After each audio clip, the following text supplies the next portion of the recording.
भोपाल की, सुना है नहीं सुना है? मैं उनको साध्वी नहीं बोलता हूं, क्योंकि साध्वी की भाषा में ना हिंसा नहीं होती है। जो सन्यासी होता है वो नफरत की बात नहीं करता है। जो सन्यासी होगा वो नफरत की बात नहीं करेगा, और जो नफरत की बात करेगा वो सन्यासी नहीं हो सकता है। इस बात को याद रखिएगा।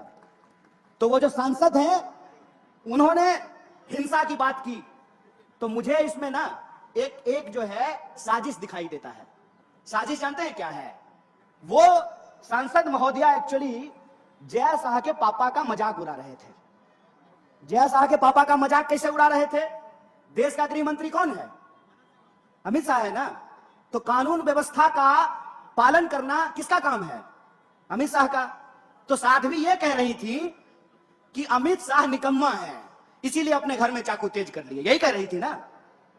उस बयान का यह भी मतलब तो निकाला जा सकता है कि आप इस देश के बहुसंख्यकों को डरा रहे हैं और आप यह बता रहे हैं कि जय शाह का पप्पा किसी काम का नहीं है, इसीलिए अपने घर में चाकू तेज कर लीजिए।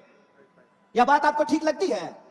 यहां पुलिस के लोग वर्दी पहन करके खड़े हैं, क्या मैडम हम ही लोग चाकू तेज कर लें तो आप लोग क्या कीजिएगा?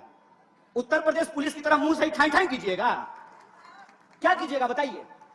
बताइए इस देश की सिक्योरिटी फोर्सेज क्या करेगी? बताइए इस देश की पुलिस क्या करेगी? बताइए इस देश की न्यायपालिका क्या करेगी? बताइए इस देश की अदालतों में क्या होगा? बताइए इस देश में कानून व्यवस्था का क्या होगा? अगर हमको अपने घर में चाकू तेज करना है तो फिर गृह मंत्री किस लिए? अपने बेटा को बीसीसीआई का सेक्रेटरी बनाने के लिए? किस लिए है गृह मंत्री? किस लिए है रक्षा मंत्री? इस सवाल को अपने मन में पूछिए, और इस सवाल को जब आप अपने मन में पूछेंगे तब आपको समझ में आएगा कि ये नफरत की भाषा क्यों बोली जाती है। ये नफरत की भाषा इसलिए बोली जाती है ताकि हम आपस में लड़ने लगें, और जब हम आपस में लड़ने लगेंगे तो हमारा रेलवे बेच करके अपने दोस्त की तिजोरी में साहब पहुंचा देंगे। साहब ने कहा कि हम ट्रेन के डब्बे में चाय बेचते थे। गुरु हम आपको चाय बेचते हुए तो नहीं देखे हैं, लेकिन रेलवे बेचते हुए आपको देख रहे हैं। गुरु हम आपको चाय बेचते हुए तो नहीं देखे हैं, लेकिन बीएसएनएल बेचते हुए देख रहे हैं। गुरु हम आपको चाय बेचते हुए नहीं देखे हैं, लेकिन एलआईसी बेचते हुए देख रहे हैं। देख रहे हैं नहीं देख रहे हैं? और अगर कोई चाय बेचने वाला होता तो दूध का दाम बढ़ाता क्या? बेचने वाला होता तो दूध का दाम बढ़ाता क्या? मैं मोदी जी की तरफ पूछूं क्या? अगर कोई चाय बेचने वाला देश का प्रधानमंत्री होता तो जब नया साल आने वाला है तो 2 रुपया दूध महंगा किया जाता क्या?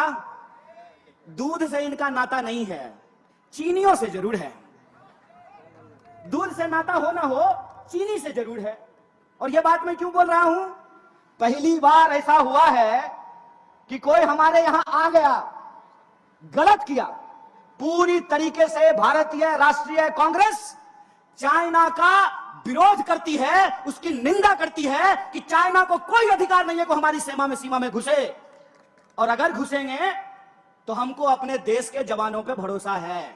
हमारे घर में लोग फौज की नौकरी करते हैं, इसीलिए हमको पता है। अरे जूता नहीं भी होगा ना तो हौसलों से उनका मुकाबला करेंगे, यह बात हम जानते हैं। लेकिन कुछ निकम्मे लोग हैं कि बड़ी चालाकी से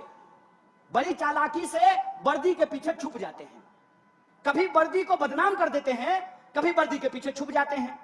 जब प्रज्ञा बोल रही थी चाकू तेज कर लीजिए, तब वर्दी को बदनाम कर रही थी, पुलिस वालों का मजाक उड़ा रही थी। और जब सरकार से सवाल पूछा गया तो वर्दी के पीछे छुप गए। तो मैं उनसे कहना चाहता हूं कि विपक्ष होने के नाते हम सरकार से सवाल पूछते हैं, और सरकार से सवाल पूछना सेना का अपमान करना नहीं होता है।